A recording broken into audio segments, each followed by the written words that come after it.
Nations So security. sorry to interrupt you there, but could I please request that everyone introduce themselves as well as your affiliation? Thank you. Right.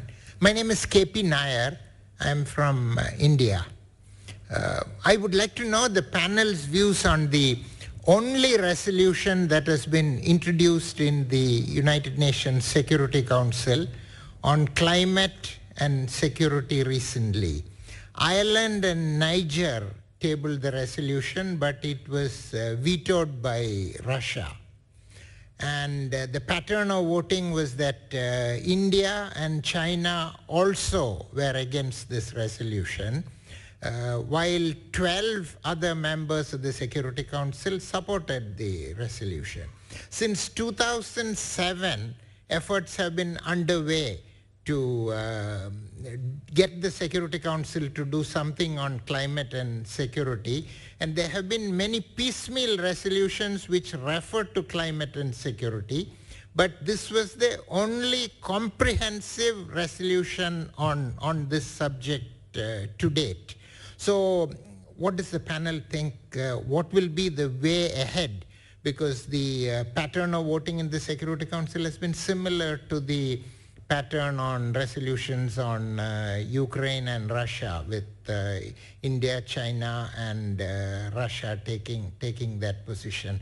And specifically to Minister Didi, since her compatriot Maldivian is the President of the General Assembly, the current President of the United Nations General Assembly, what can Maldives and the President of the General Assembly do to advance this cause? 113 members of the General Assembly are in favor of this, not quite 2/3 really, but 113 is a big number.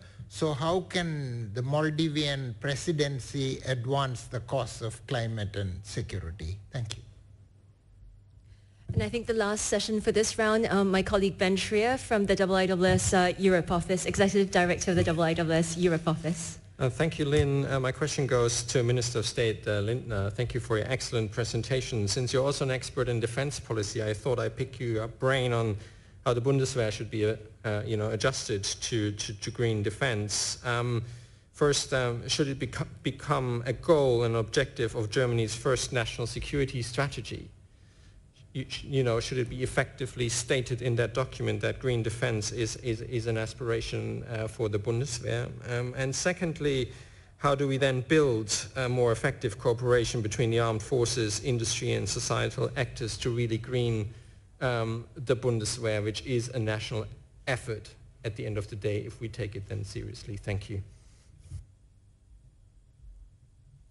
So shall we go this way, and and please just pick the questions you'd like to respond to or that were addressed to you. I don't think there were any specifically addressed to you. Thanks very much. Obviously a number of those I'm going to leave to my political colleagues. Luckily they're matters of policy. Military transparency is a paradoxical statement. And there is something in what you say, and we as defence organisations have to get better at understanding that information which we must protect because it gives us operational advantage, and that information which we must share because it shows we're responsible members of the planet.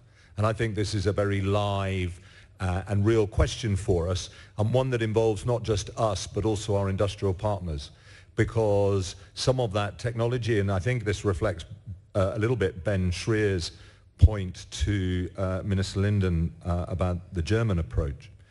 Some of what we're going to do now is not the preserve of just those of us who serve in uniform or those who work in the industrial capacity, but actually a mindset across the entire defence sector that the obligation placed upon us is so great we have to front up and admit how we're doing. Some of that will be solved by the very fact that we will be seen to be adopting new technologies, otherwise we'll be trying to fuel a diesel Land Rover when the world is only full of electric charging points. Some of that will be because industries like the aviation industry are already making huge advances in the use of biofuels and how we can therefore contribute. But I know that Secretary of Defence Wallace, if he was here, would be also very clear that he is holding me and my fellow service chiefs to account for the progress that we are making against plans to demonstrate reduction in carbon emissions. We're not going to solve these overnight. Some of our equipment has been in service for some time and will need adaptation. But certainly within the Royal Navy, and I know that my fellow Chief of the General Staff and Chief of the Air Staff colleagues, we have just published, and they have also, some very extensive first steps in environmental strategies. I think it's fair to say we need to learn quite a lot now, having made this breakthrough commitment, before we can articulate how quickly we can adjust. There will be a cost to it, and it will not have escaped everybody that defence does not have access to limitless funds. But I think you should expect year by year to ask us how we're doing and anticipate that we will enthusiastically respond. Did you also want to address the question on procurement? Well, I touched upon it just now, that actually we've got to change the nature. And I noticed there are certain members of various, key industrial capacities here. And actually, we just have to commit ourselves, because climate change affects them as much as it does us, and it will affect the environment in which the defence sector operates as much as it does us. And therefore, there comes a point at which this becomes a defence activity, not something that is between the military and a number of competitive organisations trying to sell us things. Minister Hannery. Thank you very much for your questions.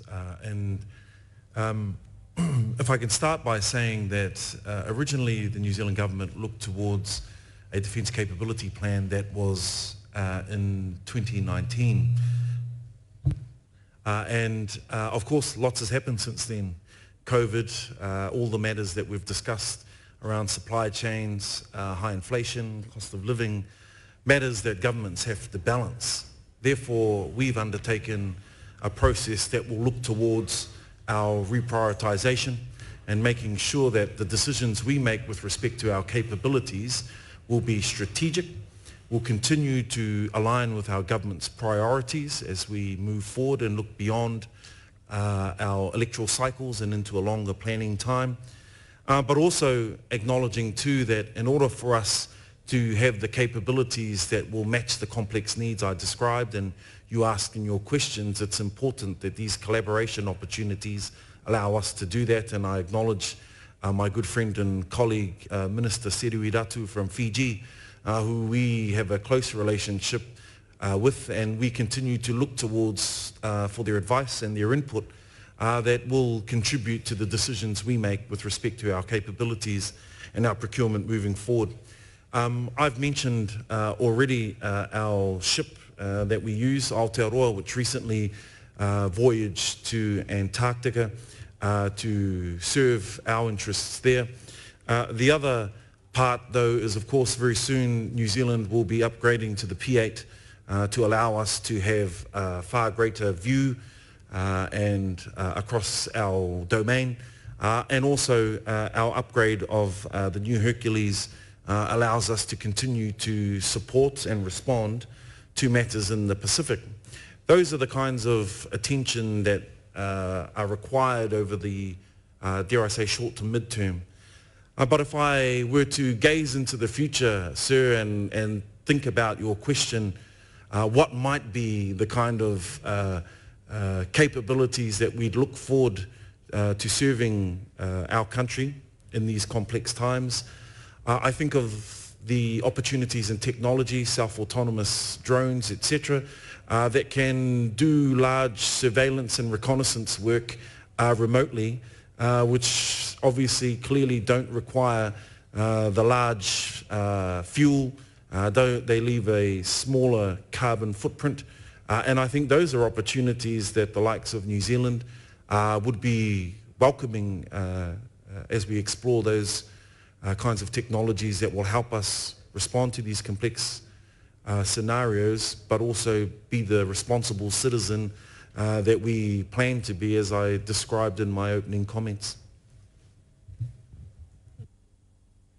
Thank you. And Minister Didi, I think there was a question specifically addressed to you about what Maldives can do to advance the cause of climate change.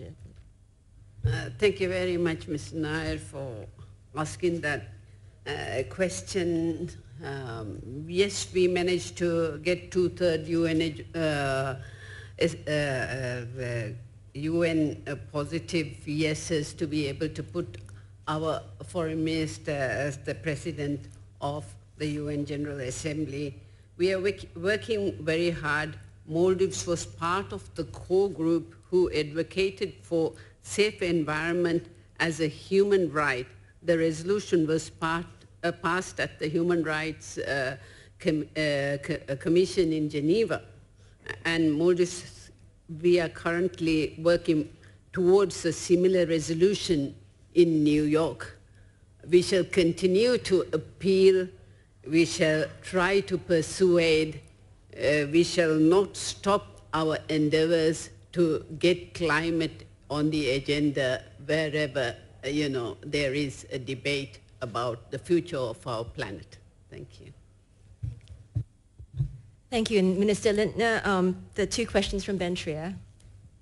So thank you. Let me make one comment on the issue of the resolution in the Security Council. And as you said, unfortunately, we see the pattern that it was blocked like other resolutions. And my answer would be, first of all, never give up.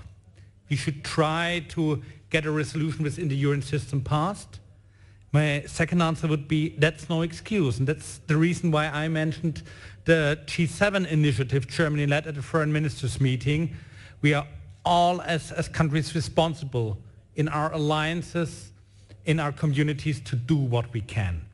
So on the questions concerning Germany and procurement and our armed forces. Let me start with the transparency question.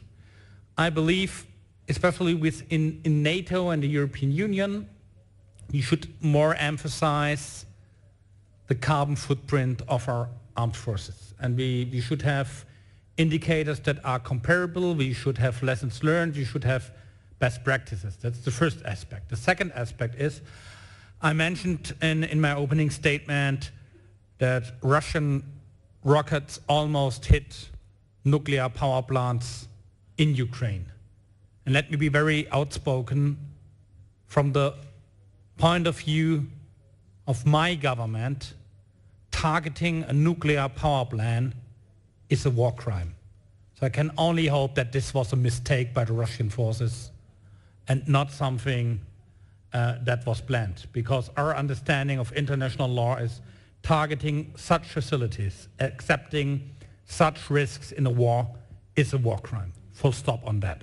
Now on technologies and the responsibility of our own armed forces.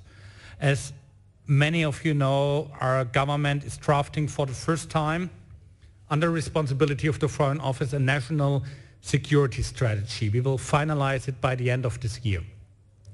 That strategy will have a holistic, a coherent approach that does include for sure economics, cyber, health, resilient supply chains, but for sure the environment and also fighting the climate crisis. And as the Admiral said, our countries have signed the Paris Agreement on reducing our carbon footprint. And so there's a special responsibility with our own armed forces.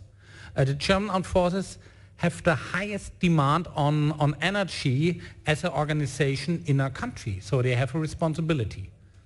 Let me please be outspoken and don't understand me wrong. There is no such thing as green or sustainable warfare. War itself is bad and it is a catastrophe. But there is a responsibility of armed forces when it comes to housing, infrastructure, and especially to procurement, how to reduce our carbon footprint. I think there are three implications. First implication, we have to think in shorter terms when it comes to procurement. For sure you procure ships for decades, but technologies are evolving so quickly that the idea of the past, you construct a battle tank, you use it for 4 decades, then you start thinking about replacing it.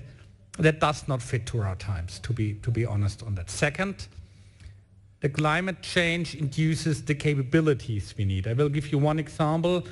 Our parliament has decided to procure new submarines together with Norway. These submarines will be larger than the ones we have because we do not only need them for the Baltic Sea as they were planned in the past. We also need them for the Atlantic and for the North Sea since the ice shield is melting and since threats may come from other routes.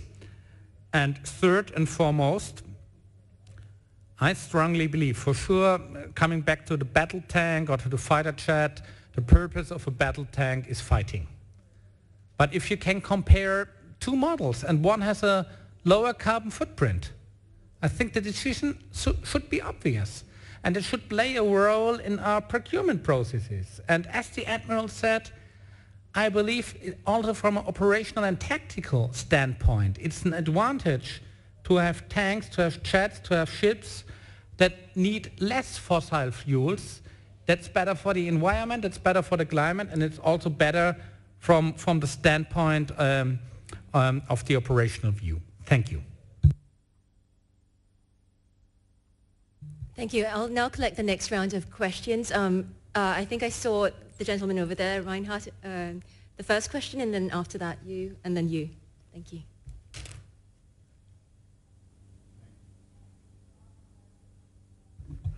Thank you. I hear a lot of harmony between the participants of the panel, and I think that is very good because we all need to master a very steep learning curve. And I do not want to ask a question, I want to make a short contribution pointing out that in the European Parliament, and by the way, I forgot saying who I am, I'm a member of the European Parliament. In the European Parliament just this week, a report has been adopted on the 6th of June dealing with a External Action Service roadmap on EU defense and climate policy. And that report deals with issues like reducing the carbon footprint of the military, for instance, military energy infrastructure, looking after early warning systems related to climate security risks, or including in our defense policies on energy sovereignty and climate policy. And I just wanted to share this experience because maybe we can learn also from each other in how we do better. Thank you. Thank you. Please, sir.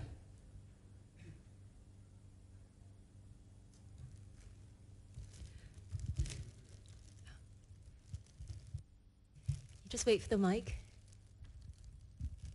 Thank you.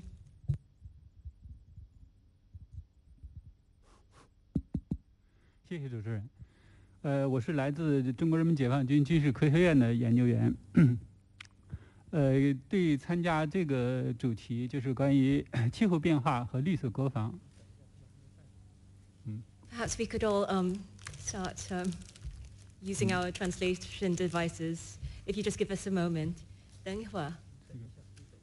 谢谢。OK。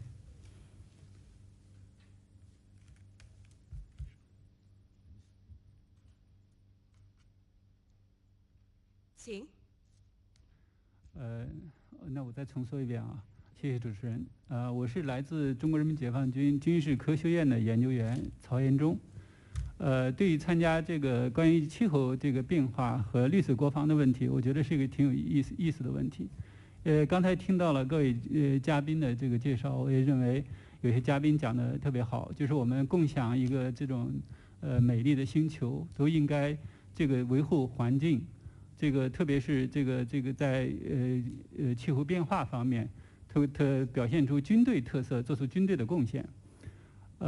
大家也知道，中国是这个巴黎协定的这个签约的积极的推动国。建设一个清洁美丽的世界呢，也是中国习近平主席提出的关于构建人类命运共同体的一项重要内容。所以我认为啊，这个把绿色国防和气候变化气候安全联系在一起，是一个很有意义的一个课题。所以我的问题是想请教我们德国这个嘉宾，就是如何看待，就是在建设绿色国防中最根本的这个举措是什么？是不是应该通过构建一个稳定和平的世界，来通过控制军备竞赛，来实现绿色国防应该达到的目的？特别是一个大国像美国，作为全球第1大军费支出国，它的军费占到世界这个40%左右，也就是下面排名后面10位国家的总和。所以，我们在解决气候安全问题的时候，如果能通过军备控制来降低对军备方面的投入，我觉得对气候变化的把这些经费投入到气候的这个安全上来更有意义。所以我的问题就是想请教德国的这个嘉宾，就是如何看待这个气候安全中的大国责任？如何推进国家在绿色国防建设方面的合作？谢谢。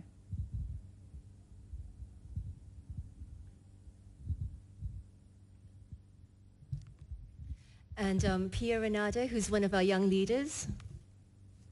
Hello, yes, I'm Pia from the Philippines. And my question is for Minister Didi, but I would also appreciate any insights from the rest of the panel. This is about climate refugees. And as we know that climate impacts will pose a real reality of large-scale migration, especially when certain populations feel impacts of climate change. So we also know that the refugee crisis all over the world is highly political. We've seen this with the Rohingya refugees, African refugees in Europe, very political issue. So I'm just wondering, what kind of engagement would you want to see the defense sector, how would you want to see the defense sector engage in crafting a framework for climate refugees? We know that governments are dealing with this already in climate conferences, but so far there has been, it's been very vague, the proposals for this, and how do you think the defense sector can contribute in making this more concrete? My colleague Ben Berry, please. I haven't any questions, but I have some observations that I think people would find useful. I should explain myself. I've been running ISS's work on green defence for the last 2 years, and we've been greatly assisted by the UK Ministry of Defence and the German Ministry of Foreign Affairs, for which we're very grateful. Earlier this year, we produced a report on green defence, which is buried away in the publications section of the app. But if anyone would like a copy, if they give me their card afterwards, I'll make sure it's sat to you as soon as possible. And that work has led me to thoroughly endorse almost all the points that have been made by the speakers. A point on transparency. There will need to be internal transparency within organisations. There will be challenges of change, particularly amongst military personnel. For example, if an army decides to move away from tanks to smaller, lighter wheeled vehicles, and there are potential winners and losers in military organisations. So the military organisations auditing their climate emissions, but being transparent internally so that the hard decisions that are taken are seen to be justified, I think is very important. I disagree slightly with Minister Lindner about shorter life cycles of military equipment. Let's take Boxer. Most modern armoured vehicles serve for at least 40 years at the moment. Boxer has a very advanced diesel, but there is time in the 26 years between now and 2050 for midlife updates of Boxers to incorporate new technologies such as hybrid electric drives. And navies, of course, are continually improving and monitoring their ships as well as bringing them in for serious midlife updates. I think I'd sound a slightly cautionary note. In the Institute, we've got some climate experts, and they both believe that there are probable circumstances in which various climate change factors interact in an unpredictable way and we get tipping points with feedback loops. I mean, one I think that's reasonably well understood is the potential of rapid release of methane, setting up a positive feedback loops and making things worse much more quickly. And weather is sufficiently unpredictable and becoming more unpredictable that extreme climate events are more likely, including in parts of Europe that have been relatively benign. And there is a possibility that in democratic countries this will lead to more calls for climate adaptation. And the Chief of the Royal Air Force has been very frank in public that he thinks that's more likely to happen than not.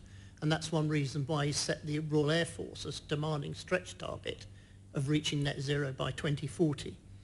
There's a risk that comes from this, that an increasing number of climate extreme events could lead to climate activism becoming violent, locally, regionally, or even internationally.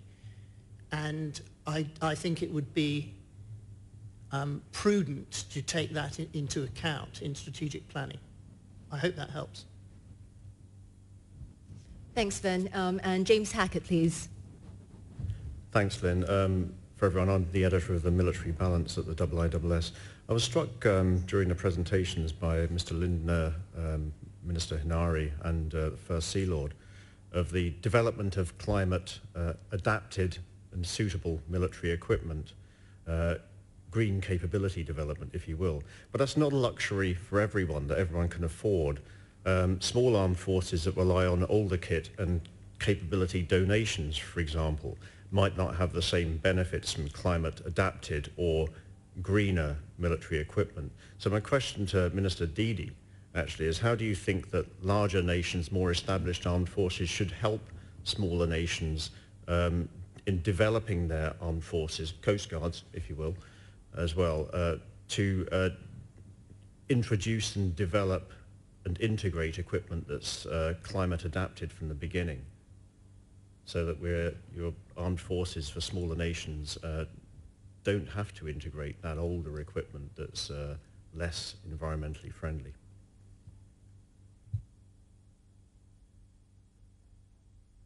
John Rain, please.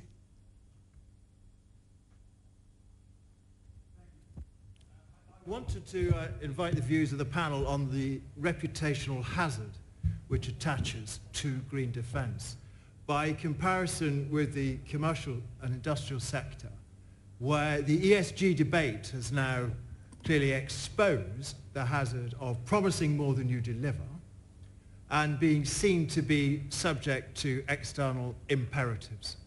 Whether they're temptations in the market or market opportunities, there are clear overrides to green manifestos. So in a way, I'm looking for a statement of the business case of the imperatives for green defence rather than the options, because the options have been shown, again, by parallel with in the commercial sector, to be options that can be unmade as well as made. So what are the imperatives? What's the hard business case for green defence? Thank you. Shall we go in the reverse order now? You go first, Mr. Lindner. Thank you. I'm trying to do it as quick as I can. One comment on the box. I think we can agree that at least for such systems, and you mentioned lifetime upgrades, you should be flexible. My point was with regard to capabilities and capability planning, we should resist the temptation that when we procure a system that works today for decades, we know how warfare in 20 or 30 or 40 years is looking like. That's the big challenge I think we are facing, especially in these times. One comment on the business case. The business case is that there's also an operational advantage for the forces if you have systems, for instance, that need less fossil fuels. That would be my answer, and that in our societies maybe you have a better acceptance also of military procurement if you have systems with a lower carbon footprint. And let me make a more detailed comment on the question that the Chinese delegate posed to me. So first of all, I'm an economist by training. I'm a little bit skeptical in the comparison of numbers of defense expenditures since in some countries the defense industry is a free market economy. In other countries you have state-owned defense industry. It's hard to compare the purchasing power and the numbers when they come at heart. But let me answer more general. The best way to avoid a race to the arms is the respect of the international rules-based order and the sovereignty and territorial integrity of countries. And we witnessed in February that Putin questioned the statehood not only of Ukraine. In these days he questioned the statehood of Sweden. And unfortunately we must learn that he is doing what he's saying. And I think it's the sovereign right of the European countries to work on a credible deterrence, to stop and at least to contain him, and that he might not go further than Ukraine.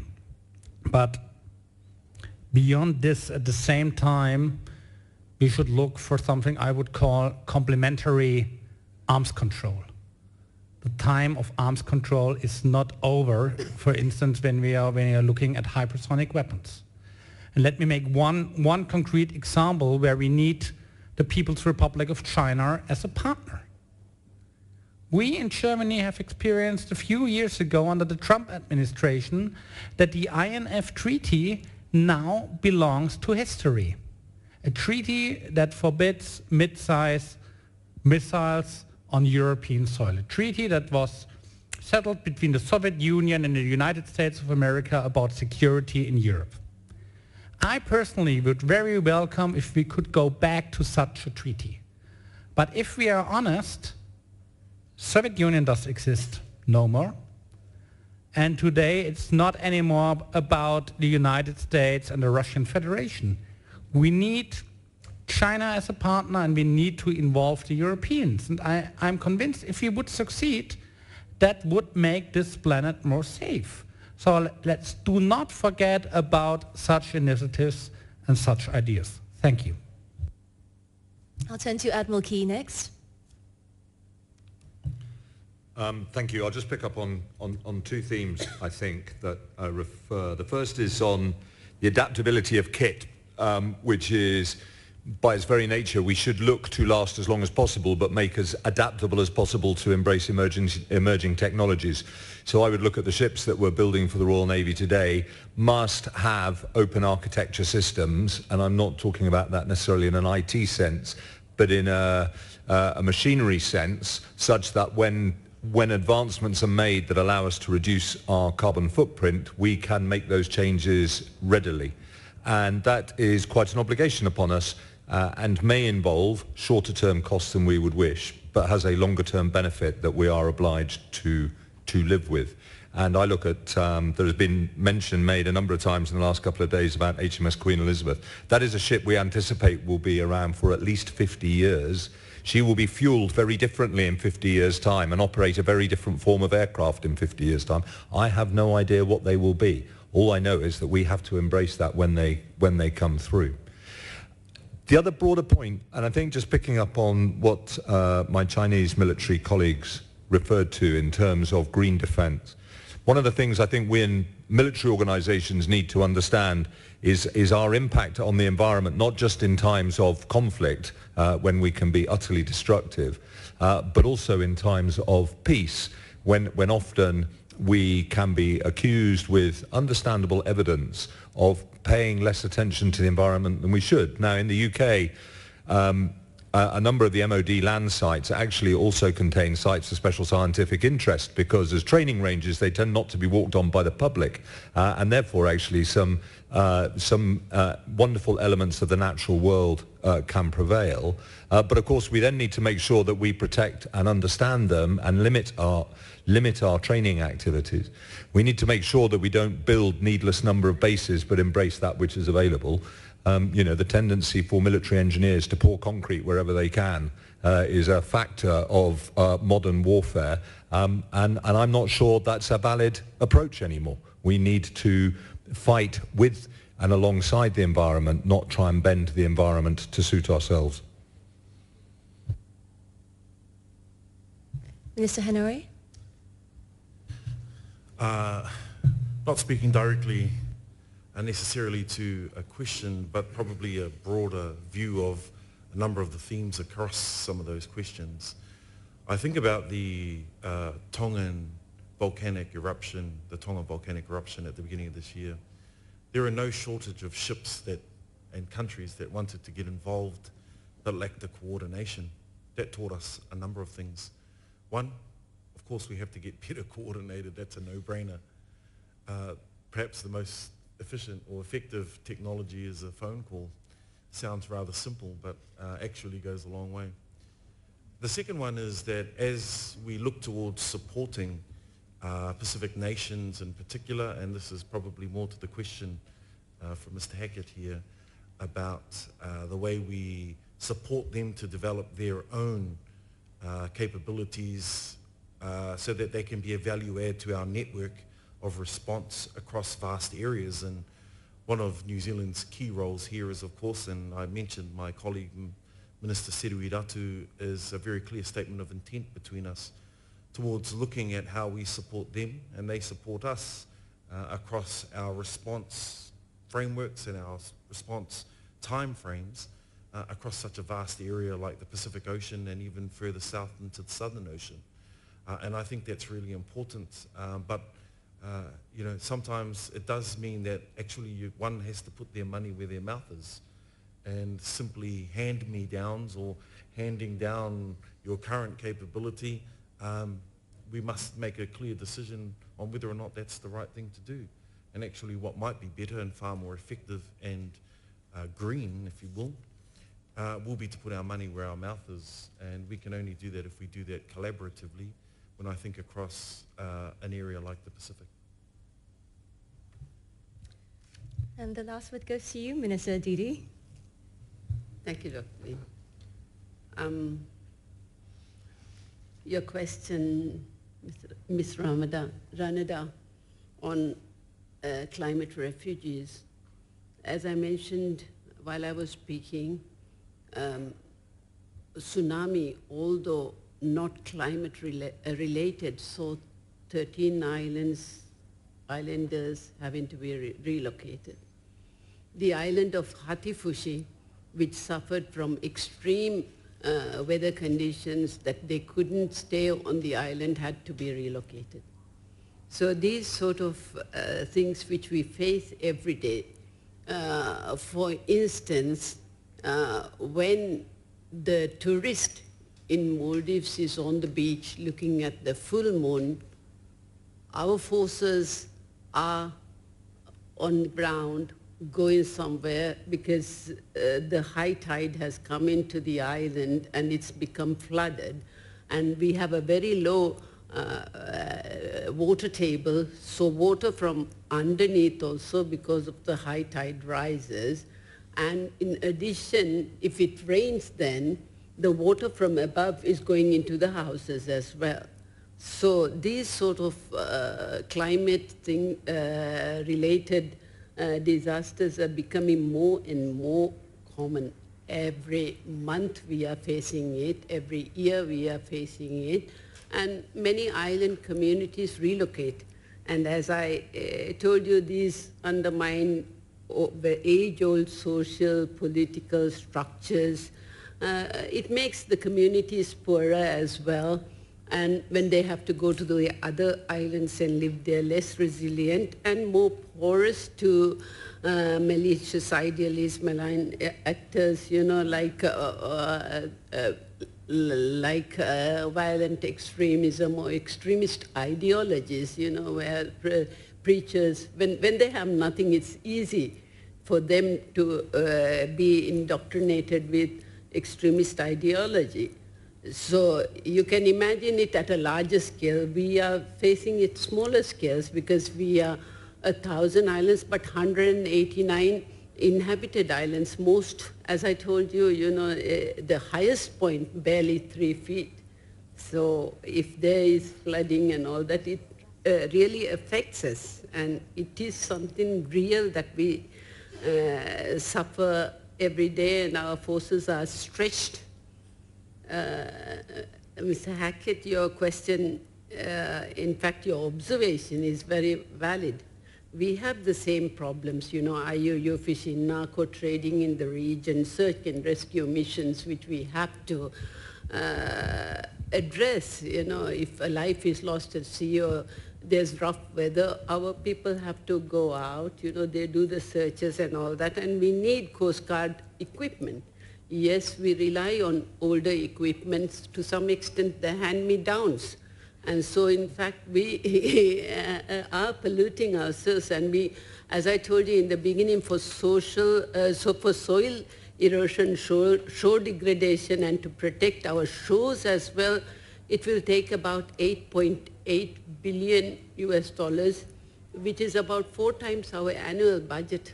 But we are trying hard.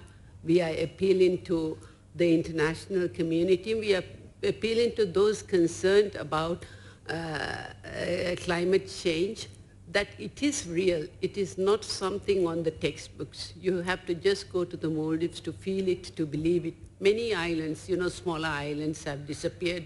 Some have come up as well. But it is real, and this is one thing that doesn't go away.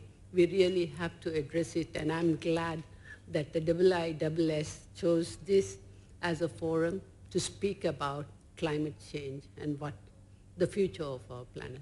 Thank you. Thanks so much. We are now approaching the end of our session. I'd just like to commend 2 publications to you. One of them is the report written by my colleague Ben Berry on green defense, the defense and military implications of climate change for Europe. As he mentioned, it's available on your IISS events app for downloading. The other publication is a chapter in the recently launched Asia-Pacific Regional Security Assessment on the climate crisis and Asia-Pacific security. When I came to this subject, I certainly came to it with a great deal of humility, hoping to learn something in this session, and learn I have. So thank you so much for that. Please, all of you, join me in thanking the wonderful panelists on today's session, speaking about the very important, clear and present danger of climate change. Thank you.